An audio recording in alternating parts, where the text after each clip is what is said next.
Hi అండి. అందరికీ నమస్కారం. ఈరోజు ఈ వీడియోలో మనం అసలు ఈ లోకల్ బాడీస్‌కి అసలు ఎలక్షన్స్ ఎలా జరుగుతాయి? ఎవరు విధిస్తారు? ఏంటిదా అనేది డిస్కస్ చేద్దాము. సో, బేసికల్‌గా మనకేందనంటే భారత రాజ్యాంగంలో ఆర్టికల్ 243 మనకెప్పుడైతే 73వ రాజ్యాంగ సవరణ అనేది వచ్చిందో, సో, అప్పుడే ఈ 243 అనే ఆర్టికల్‌ని భారత రాజ్యాంగంలో పెట్టడం జరిగింది.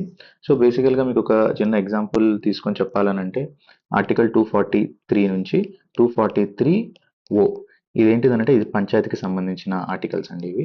సో, బేసికల్‌గా దీంట్లో ఏంటిదనంటే ఇప్పుడు ఒక ఎగ్జాంపుల్ తీసుకుంటే సపోజ్ ఆర్టికల్ 243 తీసుకుందాం. సో, ఈ 243 ఏంటిదనంటే ఇది పంచాయత్స్‌లో పంచాయత్స్‌లో ఎలక్షన్స్‌కి సంబంధించిందనమాట. Okay. So, at the same time 243 తీసుకున్నామనుకోండి. ఇది ఫినాన్స్‌కి సంబంధించింది. సో, ఇట్లా ప్రతి ఒక్క ఆర్టికల్‌కి ఒక్కొక్కటుంటుంది. ఇప్పుడు సపోజ్ 243 తీసుకున్నామనుకోండి. ఇది గ్రామ సభ గురించి. అసలు గ్రామ సభ అంటే ఏంటిది? అసలు దాని విధి విధానాలు ఏంటిదనేది దీంట్లో క్లియర్‌గా ఉంటదనమాట. సో, అలానే మనకేంటిదంటే ఆర్టికల్ 243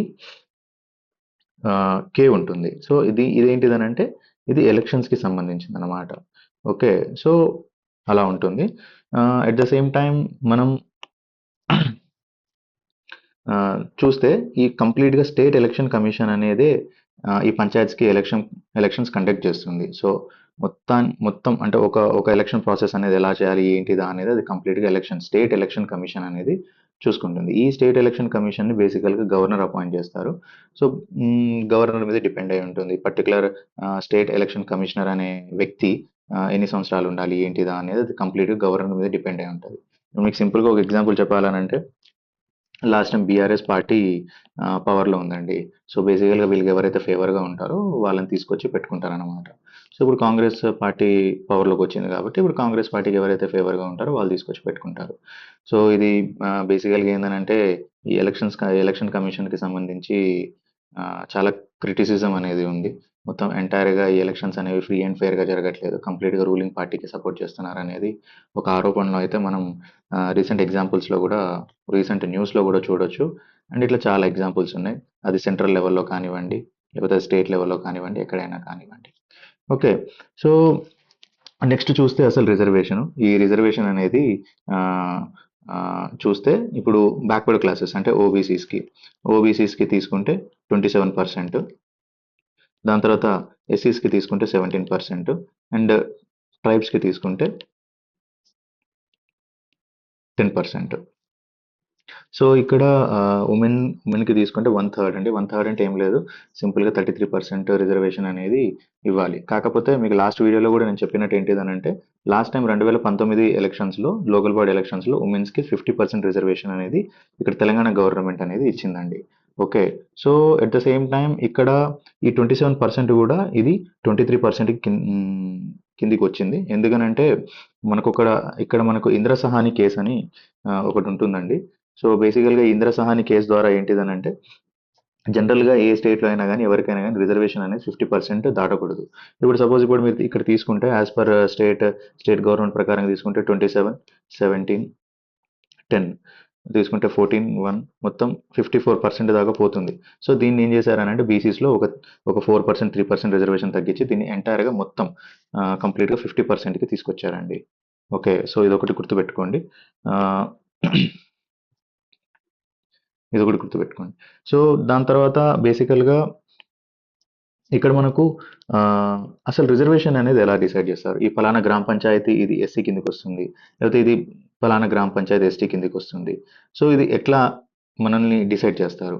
సో, ఇది బేసికల్‌గా ఎట్లా డిసైడ్ చేస్తారనంటే మనకు లేటెస్ట్ సెన్సస్ రిపోర్ట్ ఏదైతే ఉంటుందో దాన్ని బేస్ చేసుకొని చేస్తారనమాట. సో, మనకు లేటెస్ట్ సెన్సస్ రిపోర్ట్ ఎప్పుడుదుందనంటే 2011 ఉంది మనకు. ఓకే. సో, బేసికల్‌గా మనకేందనంటే లేటెస్ట్ సెన్సస్ రిపోర్ట్ ఏదైతే ఉంటుందో, డేటా ఉంటుందో దాన్ని బేస్ చేసుకొని ఆహ్, ఏ గ్రామ పంచాయతీ అది ఏ కేటగిరీ కిందకొస్తుందో అది డిసైడ్ చేస్తారనమాట. ఓకే. సో, బేసికల్‌గా మీకొక ఎగ్జాంపుల్‌తో చెప్పాలండి నేను. ఆహ్, ఒక ఎగ్జాంపుల్‌తో చెప్తే ఆహ్, ఇప్పుడు ఫర్ సపోజ్ బీసీకి సరే 23% లాస్ట్ టైమ్ ఇంప్లిమెంట్ అయింది రాస్తున్నాను నేను. ఎస్టీకి 10% ఉంది. దాని తర్వాత ఎస్సీకి 17% ఉంది. సో బేసికల్గా ఇప్పుడు ఒక మండలం తీసుకోండి. సపోజ్ ఖమ్మం పక్కనే ఉండే రఘునాథపాలెం తీసుకోండి. ఓకే, రఘునాథపాలెం మండలం. ఈ మండలంలో సపోజ్ 100 గ్రామ పంచాయతీలు ఉందనుకుందాం. ఓకే, సో బేసికల్గా ఇక్కడ ఏంటంటే ఎస్టీది తీసుకుంటే మనకు ఈ 100లో 10, 10% అని అంటే 10 కదా. సో 10 గ్రామ పంచాయతీలు అనేది ఇది ఎస్టీకి రిజర్వ్ చేస్తారనమాట. Okay, at the same time ఉమెన్కి ఎంత ఉండాలి, జనరల్గా అయితే 33%, బట్ తెలంగాణ స్టేట్ గవర్నమెంట్ దాన్ని 50% చేసింది కాబట్టి, సో దీంట్లో ఈ ఈ ఈ 10%లో, ఈ 10 జీపీస్లో 50% అని అంటే ఇంచుమించుగా 5 ఉమెన్కి వెళ్తుందండి. ఓకే, అదే ఫర్ సపోజ్ 10%లో 33% రిజర్వేషన్ అంటే 3.3 వరకు వస్తుంది. సో ఇది 3.5 అంటే 3.5 గ్రేటర్ ఉంటేనే ఇది 4కి షిఫ్ట్ అవుతుంది. సో ఇది 3.3 ఉంది కాబట్టి, అంటే 3.5 కంటే తక్కువ ఉంది కాబట్టి, సో ఇది బేసికల్గా 3 మెంబర్స్కి మాత్రమే ఉమెన్ రిజర్వేషన్ అనేది ఇక్కడ ఇవ్వడం జరుగుతుంది. సో జనరల్గా మీకు ఇంకో విషయం చెప్పాలి. ఇంకో విషయం ఏంటిదనంటే, మామూలుగా రిజర్వేషన్ అనేది ఒక డిస్టిక్కి సంబంధించి ఉంటుందండి. సపోజ్ ఇప్పుడు నిర్మల్ ఒక జిల్లా. ఓకే, ఈ నిర్మల్‌లో ఒక యూనిట్‌గా దీన్ని రిజర్వేషన్ అనేది ఇస్తారనమాట. ఇప్పుడు సింపుల్‌గా ఇంతకుముందు మీకు చెప్పినట్టు 100 మండలాలున్నప్పుడు, సో, ఈ 100 మండలాల్ని బేస్ చేసుకొని 10% ఒకవేళ ఎస్టీకి రిజర్వేషన్ అని అనుకుంటే, దీంట్లో 10 మండలాలు ఎస్టీకి రిజర్వ్ అయిపోయి ఉంటాయన్నమాట. ఈ పర్టిక్యులర్ నిర్మల్ జిల్లాలో. కాకపోతే మేము రీసెంట్‌గా రీసెర్చ్ చేసి అదంతా మొత్తం స్టేట్ వైడ్‌గా ట్రెండ్స్ అంటే స్టేట్ వైడ్‌గా జరిగిన ఎలక్షన్స్ అవన్నీ అనలైజ్ చేస్తే మాకర్థమైంది ఏందనంటే, బేసికల్‌గా ఈ డిస్ట్రిక్ట్ వైస్‌గా రిజర్వేషన్ అనేది ఫాలో కాలేదు స్టేట్ గవర్నమెంట్. సో ఎంటైర్‌గా స్టేట్‌ని దృష్టిలో పెట్టుకొని అక్కడ 10%, దాని తర్వాత 17%, దాని తర్వాత 23% రిజర్వేషన్ అనేది స్టేట్ వైడ్‌గా ఇంప్లిమెంట్ చేయడం జరిగిందనమాట. ఇది మేము రీసెర్చ్ చేసిన దాంట్లో రీసెంట్‌గా జరిగిన ఎలక్షన్స్ అన్నీ మేము ఒకసారి అనలైజ్ చేస్తే మాకు అది అర్థమైంది ఇక్కడ. సో నెక్స్ట్ చూస్తే మనకు రొటేషన్ సిస్టమ్ అండి. సో జనరల్‌గా ఈ రిజర్వేషన్ అనేది రొటేషన్‌గా ఉంటుంది. సపోజ్ మేము 2019లో మేము ఒక ఫీల్డ్ సర్వేకెళ్ళుండే. ఈ గూడూరు మండలం, మైబాద్ పక్కన ఉండే గూడూరు మండలంలో కొల్లాపూర్ అనే ఒక గ్రామ పంచాయతీ. ఓకే, ఇక్కడ ఏమైందనంటే 2014లో ఇక్కడ ఒక బీసీ అతను సర్పంచ్‌గా ఉండే. దాని తర్వాత 2019లో ఇక్కడ ఒక ఓసీ అతను సర్పంచ్‌గా ఉండే. దాని తర్వాత నెక్స్ట్ ఇప్పుడు రాబోయే దాంట్లో ఇక్కడ ఇది ఎస్సీ అవ్వచ్చు. సో బేసికల్‌గా ఏందనంటే ఒక గ్రామ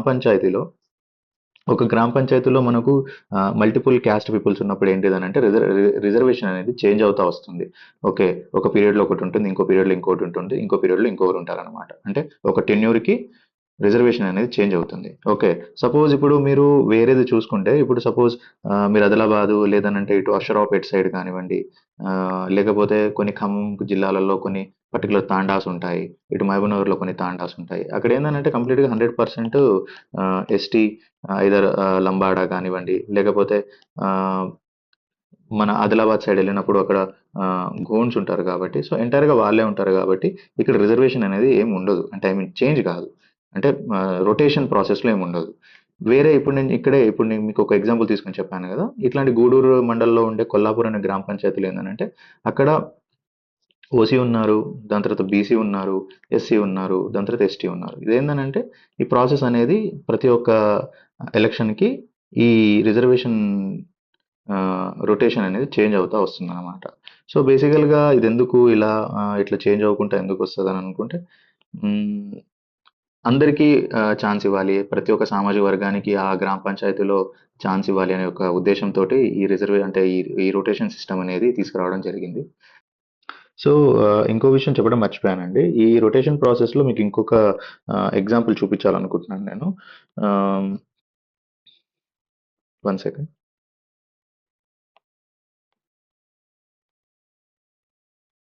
సో, ఇది జనరల్‌గా నేను ఖమ్మం జిల్లాకి సంబంధించి అక్కడ జెడ్పీ చైర్పర్సన్స్ లిస్ట్ అనేది నేను తీసుకోవడం జరిగింది. సో, ఇక్కడ ఏందనంటే 1996 నుంచి 2001లో అక్కడ జనరల్ అంటే ఓసీ కేటగిరీలో జనరల్ ఒక మెన్ ఆయన జెడ్పీ చైర్పర్సన్ అయ్యారు. దాని తర్వాత 2001 నుంచి 6 వరకు ఒక ఎస్టీ మెన్ ఉన్నారు. దాని తర్వాత 2006 నుంచి 12 వరకు ఒక బీసీ ఉమెన్ ఉన్నారు. ఇది దాని తర్వాత ఏదో స్పెషల్ అడ్మినిస్ట్రేటివ్ రూల్ ఏదో వచ్చిందట. దాని తర్వాత 14 నుంచి 19కి ఎస్సీ ఉమెన్. ఇప్పుడు ప్రెజెంట్ ఇక్కడ ఎస్సీ మెన్ ఉన్నాడు. సో లింగాల కమలరాజు గారు. ఓకే. సో ఇప్పుడు చూసుకుంటే ఇంకా మనకు మిగిలిన ఏం మిగిలాయండి? ఈ 3 మిగిలాయి. ఏది జనరల్ ఉమెన్ ఒకటి, ఎస్టీ ఉమెన్ ఒకటి, బీసీ మెన్ ఒకటి.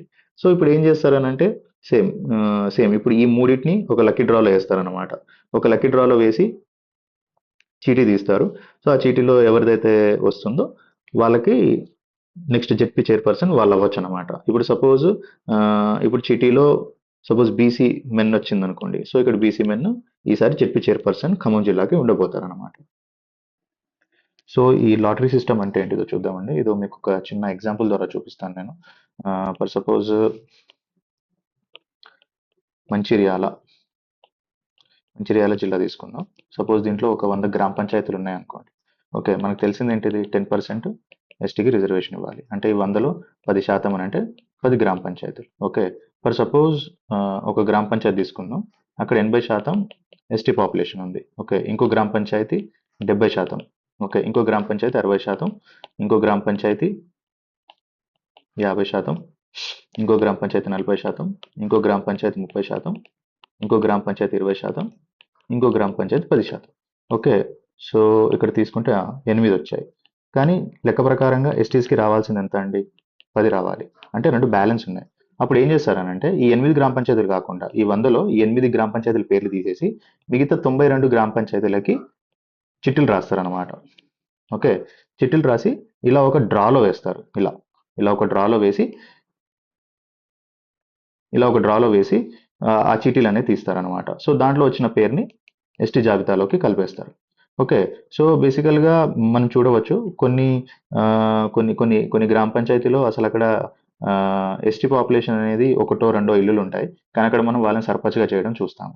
సో, ఎందుకు దానికి రీజన్ ఏందనంటే ఇదండి. ఓకే. సో, బేసికల్‌గా ఇట్లాంటి సిట్యుయేషన్ ఎప్పుడు రాదు. ఇన్ కేస్ వస్తే దాని ప్రాసెస్ ఏందనంటే ఇదండి. ఓకే. సో, లాస్ట్ టాపిక్‌కొస్తే ఇది ప్రాసెస్ ఆఫ్ రిజర్వేషన్ అండి. జనరల్‌గా ఈ రిజర్వేషన్ అనేది మీకు ఆల్రెడీ ఇంతకుముందు చెప్పినట్టు ఏందనంటే, ఒక గ్రామ పంచాయతీలో వాళ్ళ డెమోగ్రఫిక్ డివిడెంట్ అంటే అక్కడ ఉండే క్యాస్ట్‌ని బేస్ చేసుకొని స్టేట్ గవర్నమెంట్ అనేది అది ఎస్టీలో ఉంటుందా? లేకపోతే ఎస్సీలో ఉంటుందా? బీసీలో ఉంటుందా? అనేది వాళ్ళు డిసైడ్ చేసుకుంటారు. ఎందుకనంటే ఇప్పుడు సపోజ్ ఇంతకుముందు చెప్పినట్టు ఎస్టీ పాపులేషన్ అనేది ఒక గ్రామంలో ఎక్కువున్నప్పుడు దాన్ని ఆటోమేటిక్‌గా ఎస్టీ కిందకి దాన్ని రిజర్వ్ చేసేస్తారనమాట. ఓకే. సో, ఇది స్టేట్ గవర్నమెంట్ ఈ లిస్ట్‌ని ప్రిపేర్ చేస్తుంది. దాని తర్వాత ఇది గవర్నర్ గెజిట్ ద్వారా దీన్ని పబ్లిక్ డొమైన్‌లోకి తీసుకొస్తారు. సో, ఏ గ్రామ పంచాయతీలు ఏది ఎస్టీలో ఉంది, బీసీలో ఉంది, జనరల్‌లో ఏదుందా అనేది అది ఆహ్, గెజిట్ నోటిఫికేషన్ ద్వారా దాన్ని పబ్లిష్ చేస్తారు. దాని తర్వాత దాన్ని ఎలక్షన్ కమిషన్ నోటిఫికేషన్ ఇష్యూ చేసి అకార్డింగ్‌లీ ఎలక్షన్స్ అనేది పెట్టడం జరుగుతుందండి. సో, ఇది కంప్లీట్‌గా ఎలక్షన్స్‌కి సంబంధించింది. లోకల్ బాడీ ఎలక్షన్స్‌కి సంబంధించింది. ఏమైనా డౌట్స్ ఉంటే ఒకసారి కామెంట్ సెక్షన్‌లో పెట్టండి. సో, దాన్ని బట్టి నేను ఆ కామెంట్‌ని రిజాల్వ్ చేయడానికి ట్రై చేస్తాను. సో, ఈ వీడియోకి అంతేనండి. Thank you for your time. Have a good day. By.